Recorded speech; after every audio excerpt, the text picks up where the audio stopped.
And now, from beyond our dimension, this is the JeffMara podcast. Here's Jeff. My guest is Mandie Stroh, who during an emergency surgery had a near-death experience, and today we're going to learn about it. Mandie, thank you for joining me and welcome. Thank you. Mandie, if you don't mind, let's just start on the day it happened and go from there. Okay. So my day started out, I can't remember exactly the week, the day of the week, but I do know that it was in early May. This was about 2 weeks after my 16th birthday. And I was late for school.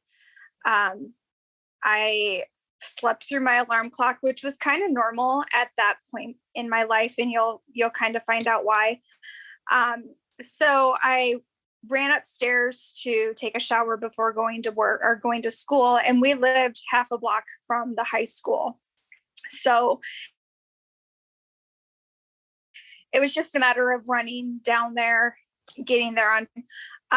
But while I was showering, I was having trouble breathing, and my mom just happened to be getting ready for work at the same time.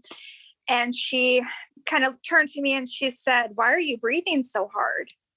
And I said, "I don't know. I've been doing this a lot lately. I can't catch my breath. I have trouble breathing. I'm feeling tired a lot." And she said, "Well, let's get you to the doctor." And my mom actually worked at a hospital at the time. So, she had a lot of people that she could call and get me in. And so she called work. She said, "Hey, I have to take her to the doctor. We're not quite sure what's going on." Took me to the doctor. After this, I really don't remember much. I must have fallen asleep or something. But my mom took me to the doctor and they did some chest x-rays, and they said, "Well, your lungs are 75% of fluid, and that's not a good sign." And she said, "But not only that, you have a mass around your heart and lungs, and that's not supposed to be there either. So we're going to send you to Des Moines," which was about a 2-hour drive from where we were. And, they did all the transfer work and everything. And we got there. And again, I must have fallen asleep in the car. We get there, we're admitted right away. They send us up to the ICU, and they said, "We have to get this fluid off of your lungs, and we're going to do a biopsy at the same time to figure out what this mass is." And they hooked me up to monitoring and fluids and all that stuff. And the next thing that I remember is seeing myself over these people working on me. And I see we're actually still in my ICU room. We weren't, they never moved me out into an operating room or anything. So I believe, if I'm remembering correctly, it was the doctor, the anesthesiologist, a respiratory therapist, and probably like one nurse who was handing instruments or whatever. But I remember just seeing a few people standing over me and feeling okay, like not scared, not worried, not ever feeling, I don't know how to explain that other than I felt okay. I felt at peace. I felt safe. And I remember seeing them stick a needle in my chest, which was a very, I would say probably 5-inch needle. That's what it seemed like to me. And then I felt somebody hug me and say, "This isn't what it's supposed to be." And that's the last thing I remember. I then woke up in my body, still supposedly under anesthesia, with the doctor still working on me. I open my eyes. I see that needle come at me. I feel it pierce my chest. I said, ow. And then that's the last thing I remember until I woke up later. So the doctor later had asked me if I remember anything from what had happened. And I said, I remember seeing you. I remember seeing people work on me. And I remember waking up and feeling the needle go into my chest. And that's about all I can remember. It sounds like that you almost kind of time traveled because you watched him put the needle in your chest from outside your body. And then when you pop back in, you witnessed it right actually before it happened, unless they stuck it in a second time.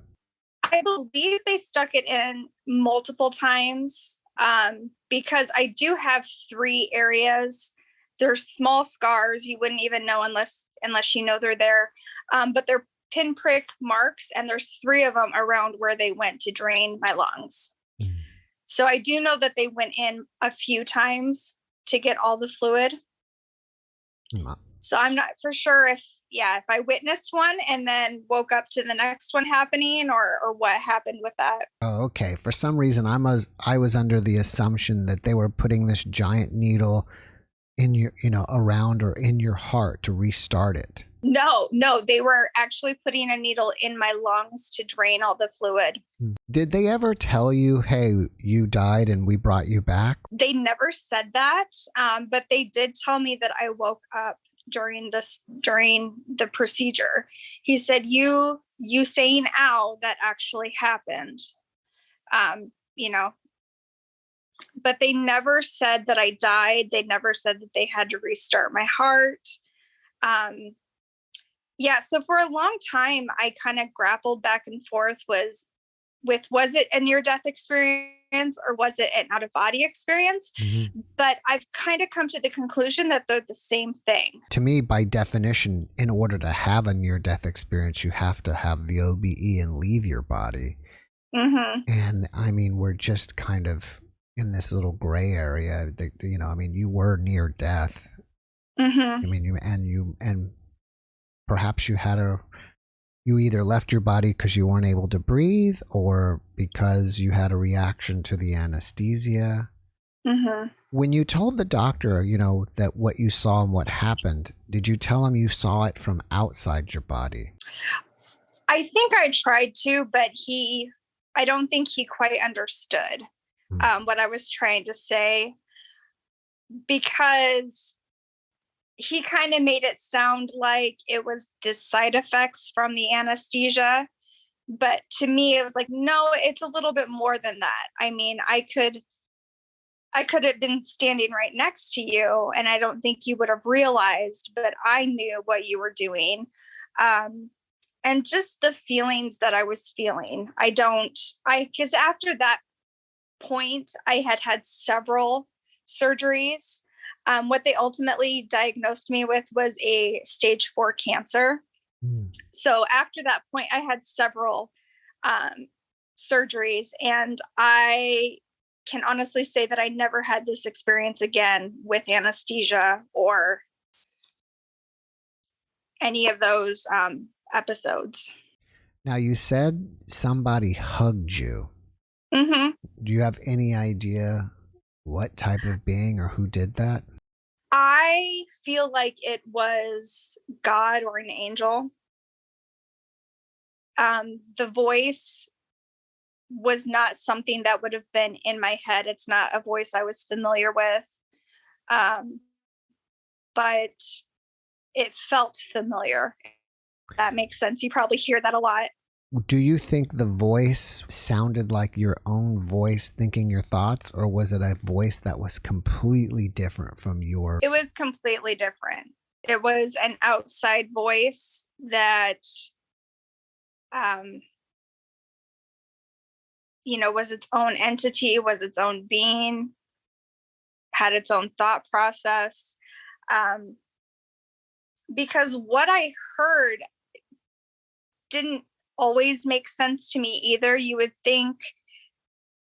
think you would hear, it's not your time, you need to go back to your family, something along those lines. But what I heard was, it's not what it seems, or it's not supposed to be like this. Mm-hmm.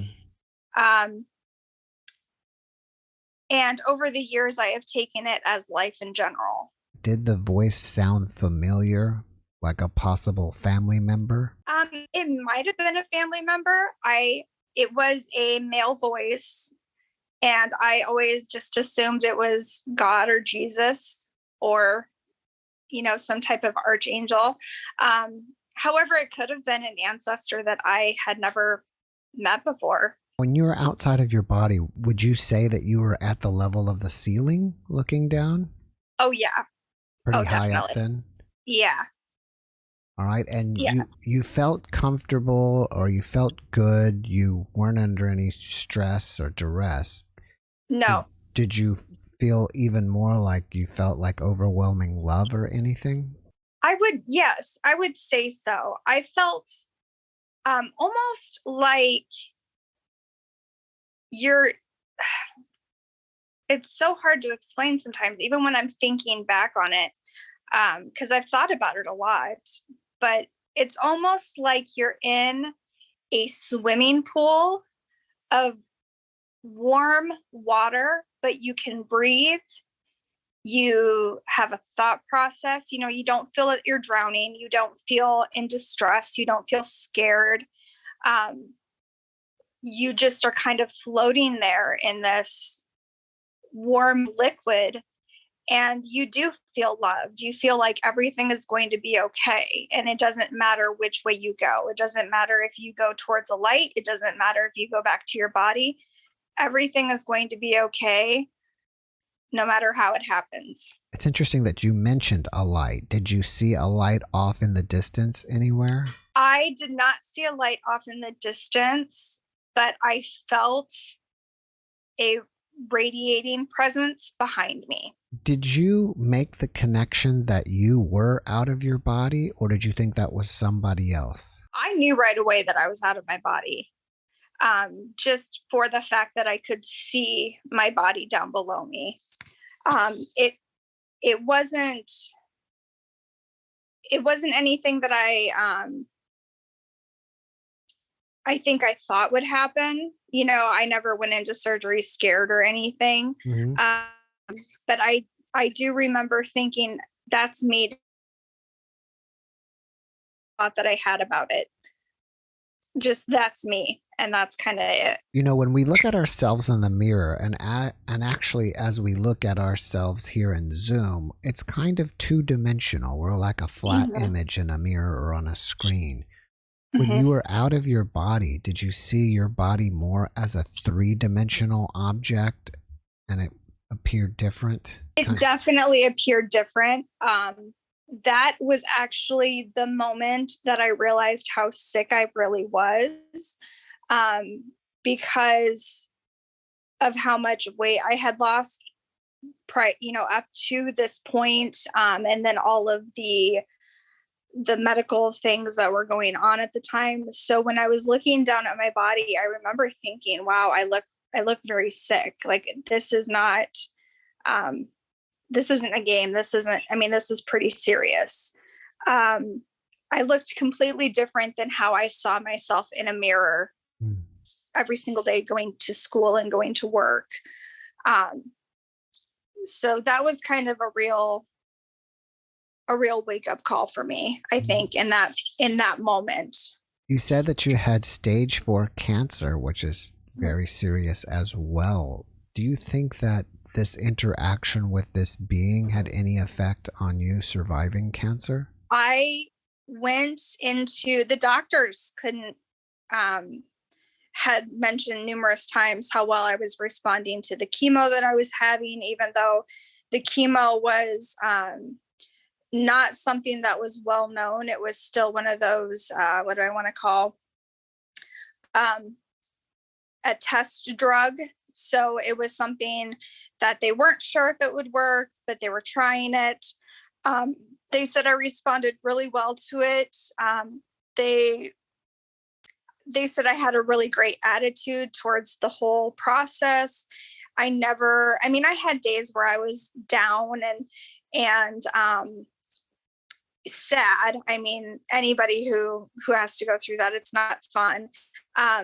But I remember when they told me that they found it was stage 4 cancer, that I just kind of looked at them and I was like, okay, how are we going to fix this? What are we going to do? What's the next step?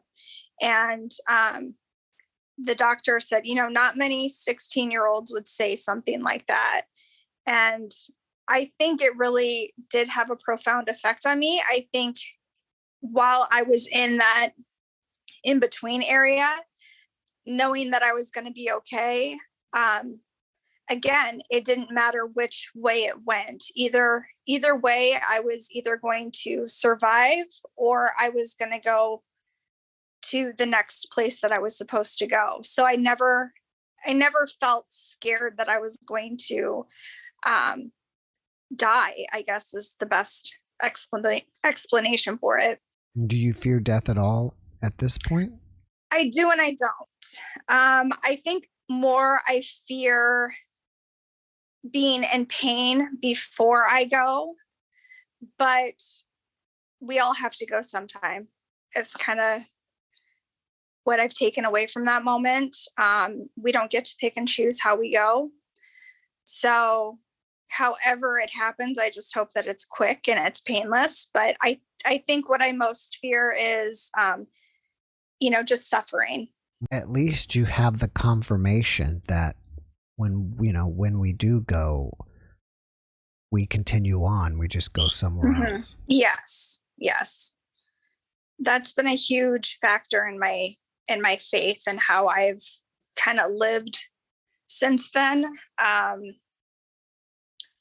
That there is a next place to go to. And I think it's just a one big circle, and we have destinies that we are supposed to fill, that we have connections that we continue to have to make. We have lessons that we continue to have to learn. And it's just kind of repeating cycles until you learn that lesson and you can move on to the next one and the next one. It's getting rid of that generational trauma and, becoming your best self.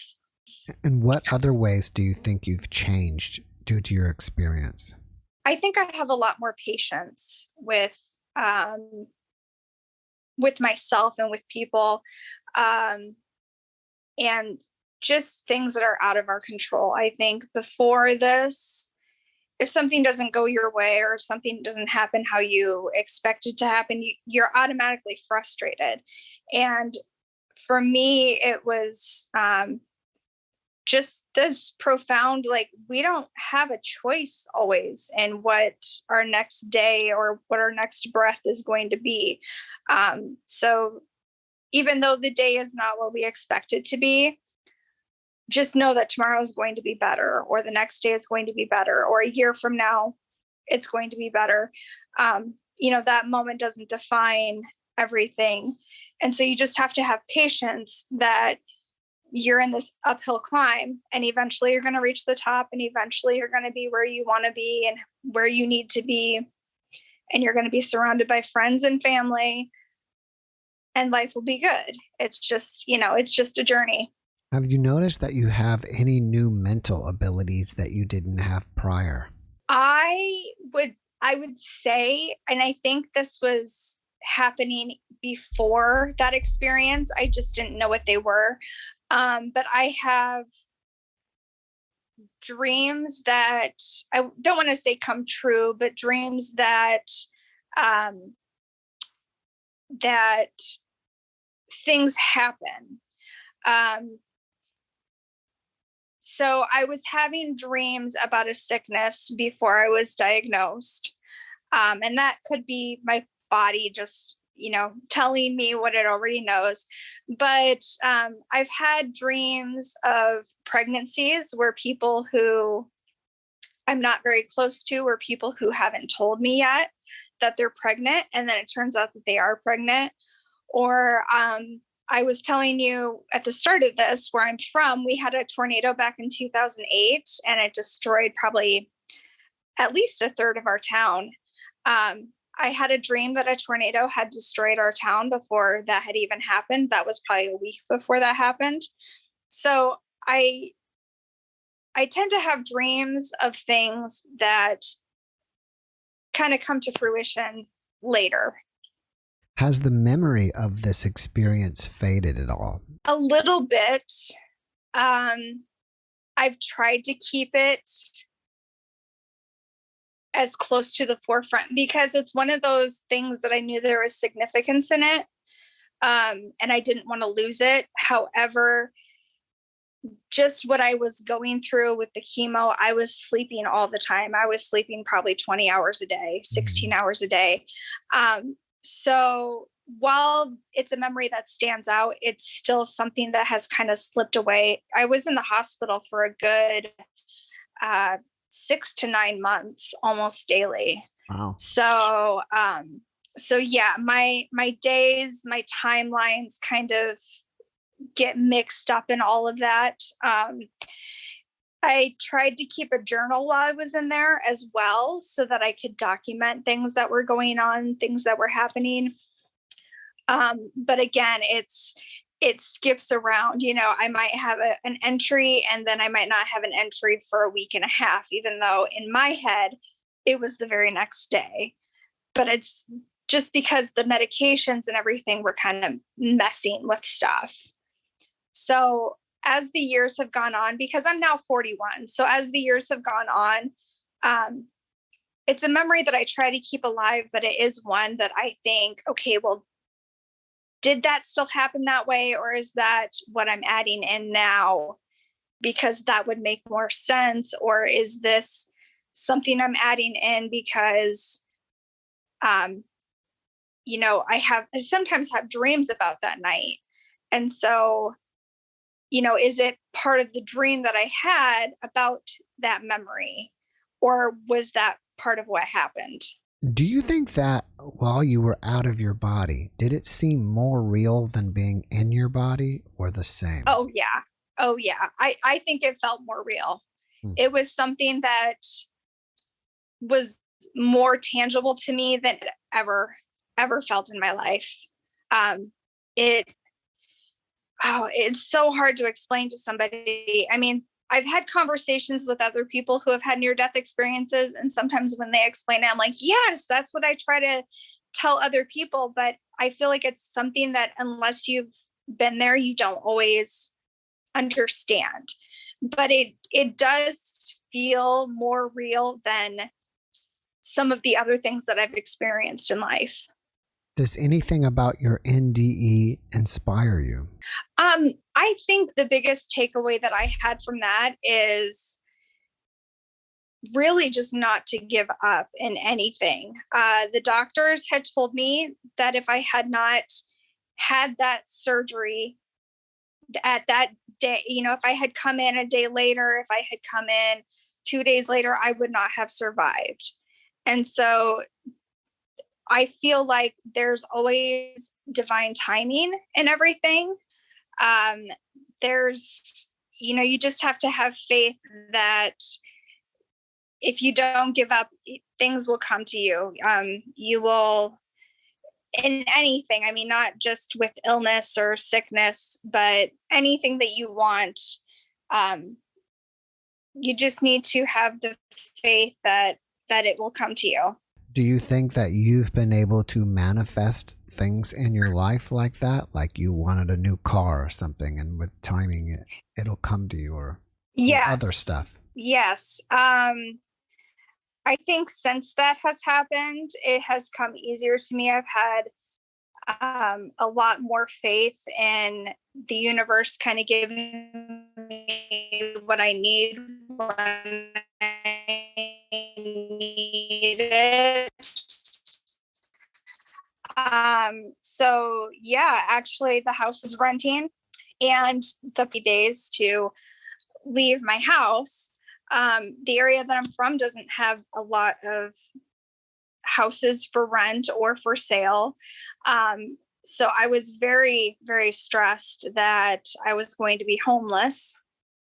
well, not homeless, but living with my parents again. And I would say probably 2 weeks into it, where I was really starting to feel the pressure of, okay, I don't know what to do. The house that I'm in now just became available, and they had somebody, a seller, who backed out at the last second. And I feel like it was just meant to be. I mean, the second that I stepped into this house, it was like, I can see myself here. I really love it. So I've been working with those owners to buy it from them. I don't think I would be in the house that I'm in had that not happened, had the previous rent, place that I was renting, had they not sold it. I wasn't looking for a house to move to. So sometimes things just happen. Since your NDE, what other paranormal experiences have you had? So I've had 2 other near-death experiences. One was during the tornado. My family and I were in our basement and huddled. And I remember praying that I didn't care if anything, I don't care about the house. I don't care about the cars, just my family needs to be okay. And again, I felt a presence kind of hug me, just this calming that we were all going to be okay. And sure enough, we were. The house was completely destroyed, but somehow the basement stayed intact and we were able to walk away from it. All of our stuff was destroyed. The second near-death experience I had after the first one, so the third near-death experience after the first one, I was actually in a very bad domestic abuse situation, and my ex-husband pulled a gun on me. And this one, I cannot remember. I cannot recall anything that was said or that happened. This was truly a autopilot. Whatever took over me completely took over me. I don't remember what was said. I don't remember what I did. I know I was cornered in the bathroom and had no way to escape. My ex told me he was going to kill me. And the next thing I remember is I walked past him out of the bathroom and I walked down the street. So those are the three near-death experiences that I had.